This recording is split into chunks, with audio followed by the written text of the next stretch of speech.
Shalom, selamat pagi Bapak Ibu, Saudara-saudara yang dikasihi Tuhan Yesus Kristus. Puji syukur kepada Tuhan, kita boleh bertemu kembali di pagi hari ini untuk memulai hari dengan merenungkan firman-Nya. Kiranya pagi ini membawa sukacita, damai sejahtera, dan semangat baru bagi kita semua. Sebelum kita mendengarkan renungan firman Tuhan, mari kita mengawali dengan doa. Bapa yang Maha Kudus, Allah yang hidup dan penuh kasih, kami mengucap syukur atas anugerah-Mu yang baru setiap pagi. Terima kasih untuk kehidupan, kekuatan, dan kesempatan yang Engkau berikan kepada kami untuk menjalani hari ini. Saat ini, Tuhan, kami datang ke hadirat-Mu dengan hati yang rindu untuk mendengarkan firman-Mu. Kami mohon agar Engkau menguduskan hati dan pikiran kami, membuka pengertian kami, dan memberikan hikmat supaya setiap firman yang kami dengar dapat berakar dalam hidup kami dan menghasilkan buah yang memuliakan nama-Mu. Bimbing kami, ya Roh Kudus, agar sepanjang hari ini kami berjalan dalam terang firman-Mu, menjadi saksi kasih-Mu, dan hidup sesuai dengan kehendak-Mu. Kami serahkan waktu renungan ini ke dalam tangan-Mu, ya Tuhan. Dalam nama Tuhan Yesus Kristus kami berdoa. Amin. Saudara-saudara yang terkasih di dalam Tuhan Yesus Kristus, pagi ini, kita akan merenungkan sebuah peristiwa tentang kehidupan Raja Saul, khususnya saat ia kehilangan urapan Tuhan. Firman Tuhan pagi ini diambil dari 1 Samuel 16 ayat 18 yang berkata, "Tetapi roh Tuhan telah mundur daripada Saul, dan sekarang ia diganggu oleh roh jahat yang daripada Tuhan." Firman ini mungkin terasa keras, tetapi mengandung pelajaran yang sangat berharga bagi kita. Mari kita melihat apa yang sebenarnya terjadi dan apa yang dapat kita pelajari dari kisah ini untuk kehidupan kita hari ini. Saul adalah raja pertama Israel yang dipilih dan diurapi oleh Tuhan melalui Nabi Samuel. Urapan yang diberikan kepada Saul adalah tanda penyertaan dan kuasa Tuhan untuk memimpin bangsa Israel. Urapan melambangkan kuasa dan kehadiran Allah yang bekerja melalui seseorang untuk melaksanakan kehendak-Nya. Namun, yang kita pelajari dari kisah Saul adalah bahwa urapan Tuhan bukanlah sesuatu yang bisa dianggap remeh. Saul, meskipun diurapi, gagal untuk menjaga ketaatan dan kesetiaannya kepada Tuhan. Ketika Saul memulai pelayanannya sebagai raja, ia dipenuhi oleh roh Tuhan dan berhasil memimpin Israel dengan baik. Tetapi perjalanan waktu menunjukkan bahwa Saul mulai tergelincir. Dia menjadi sombong dan lebih memikirkan kehendak manusia daripada kehendak Tuhan. Ketika Tuhan memberikan perintah untuk memusnahkan semua yang dimiliki oleh orang Amalek, Saul malah memilih untuk menyimpan beberapa harta dan bahkan ternak yang dianggap berharga. Hal ini jelas melawan perintah Tuhan. Dalam 1 Samuel 15 ayat 22 dan 23, Samuel dengan tegas menegur Saul dan berkata, "Apakah Tuhan itu berkenan kepada korban bakaran dan korban sembelihan sama seperti kepada mendengarkan suara Tuhan?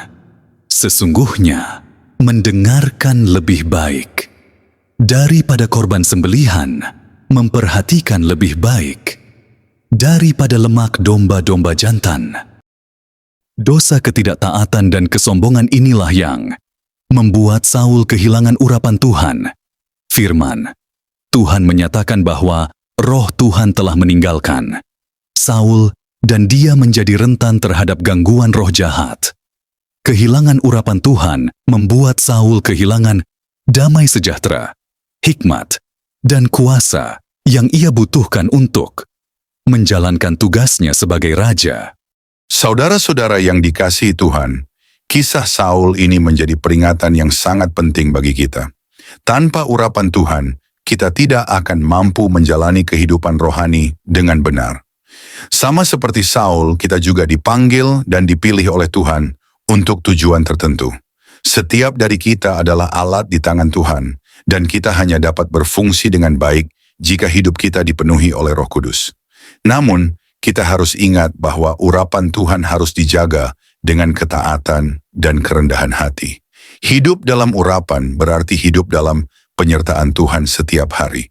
Artinya, kita harus selalu mengutamakan Tuhan dalam segala hal yang kita lakukan. Kita harus taat pada firman-Nya, menjaga kekudusan hidup, dan menjauhkan diri dari kesombongan. Jangan sampai kita seperti Saul, yang kehilangan urapan karena lebih memilih jalan sendiri daripada mengikuti kehendak Tuhan. Mungkin ada di antara kita yang merasa jauh dari Tuhan hari ini. Mungkin kita pernah mengalami saat-saat di mana Roh Kudus begitu nyata bekerja dalam hidup kita, tetapi sekarang kita merasa kehilangan damai sejahtera itu. Jika itu yang saudara rasakan, jangan putus asa. Tuhan adalah Allah yang setia dan penuh kasih. Dia selalu membuka tangannya untuk menerima kita kembali. Daud, raja yang menggantikan Saul, memberikan teladan tentang bagaimana kita bisa menjaga hubungan dengan Tuhan. Dalam Mazmur 51, Daud berdoa dengan tulus. Janganlah membuang aku dari hadapan-Mu, dan janganlah mengambil roh-Mu yang kudus daripadaku.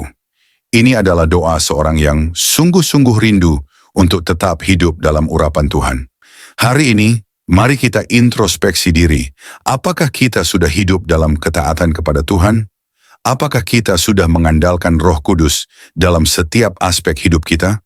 Jangan biarkan kesibukan dunia ini membuat kita melupakan siapa sumber kekuatan kita yang sejati.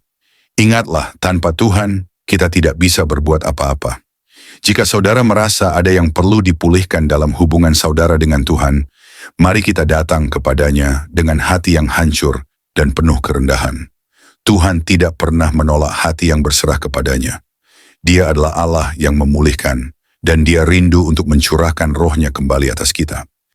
Sebelum kita mengakhiri renungan firman Tuhan hari ini, mari kita berdoa Bapa Surgawi yang penuh kasih. Kami datang ke hadirat-Mu dengan hati yang penuh syukur.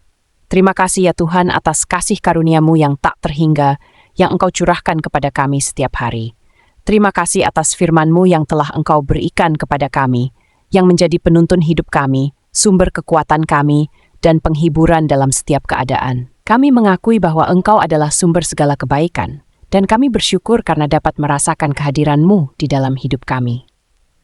Tuhan, kami menyadari bahwa tanpa Engkau, kami tidak dapat berbuat apa-apa. Kami adalah manusia yang lemah dan terbatas, tetapi melalui kuasa Roh Kudus, kami diperlengkapi untuk hidup menurut kehendak-Mu. Kami berdoa agar firman yang telah kami dengar hari ini dapat tertanam dalam hati kami dengan dalam, sehingga bukan hanya menjadi pengetahuan, tetapi juga membawa perubahan nyata dalam hidup kami. Biarlah firman-Mu menjadi pedoman dalam setiap langkah kami, menjadi cahaya yang menyinari jalan kami, dan menjadi kekuatan yang menguatkan kami dalam menghadapi tantangan hidup. Tuhan, kami berdoa agar kami tidak hanya menjadi pendengar firman, tetapi pelaku firman yang setia. Berikanlah kami hati yang penuh kasih dan kerendahan hati, supaya kami dapat mengasihi sesama seperti Engkau mengasihi kami. Ajarlah kami untuk menjadi garam dan terang bagi dunia ini, dengan hidup yang mencerminkan kasih-Mu, kebenaran-Mu, dan damai sejahtera-Mu. Bantu kami untuk selalu hidup dalam persekutuan dengan-Mu, agar kami senantiasa diberdayakan oleh Roh Kudus untuk menghidupi setiap panggilan dan rencana-Mu bagi kami. Kami juga berdoa bagi setiap pribadi yang hadir pada hari ini. Engkau mengenal setiap hati kami, setiap pergumulan kami, dan setiap harapan yang kami bawa. Kami mohon agar Engkau menjawab doa-doa kami sesuai dengan kehendak dan waktu-Mu yang sempurna. Untuk mereka yang lemah, berikanlah kekuatan. Untuk mereka yang berduka, berikanlah penghiburan. Dan untuk mereka yang gelisah, berikanlah damai sejahtera yang melampaui segala akal. Kami percaya bahwa Engkau adalah Tuhan yang dekat dengan hati kami, dan tidak ada satupun kebutuhan kami yang terlewatkan dari perhatian-Mu. Bapa, kami juga berdoa agar firman-Mu yang telah kami dengar tidak dicuri oleh iblis atau dilupakan begitu saja. Kami memohon agar Engkau menjaga benih firman yang telah ditaburkan dalam hati kami, supaya itu dapat tumbuh dan berbuah dalam kehidupan kami. Jangan biarkan godaan atau kesibukan dunia ini menghalangi kami untuk hidup menurut firman-Mu, tetapi bantu kami untuk terus merenungkan dan menghidupi firman itu setiap hari. Terima kasih Tuhan untuk kasih setia-Mu yang tidak pernah berkesudahan. Kami berdoa dan mengucap syukur hanya di dalam nama Tuhan Yesus Kristus, Juru Selamat kami yang hidup. Haleluya. Amin. Demikianlah renungan firman Tuhan hari ini. Kita diingatkan kembali untuk senantiasa hidup dalam kehendak-Nya, setia menjalankan kebenaran, dan menjadi terang bagi dunia. Biarlah setiap firman yang kita dengar menjadi kekuatan, hikmat, dan tuntunan dalam setiap langkah hidup kita. Jangan lupa untuk mendukung pelayanan ini dengan like, subscribe, dan bagikan renungan ini kepada keluarga, teman, atau siapapun yang membutuhkan kekuatan dan pengharapan dari Tuhan. Bersama-sama, kita bisa menjadi saluran berkat bagi lebih banyak orang. Tetap semangat dalam Tuhan, dan jangan pernah berhenti percaya bahwa kasih dan rencananya selalu yang terbaik. Tuhan Yesus memberkati kita semua.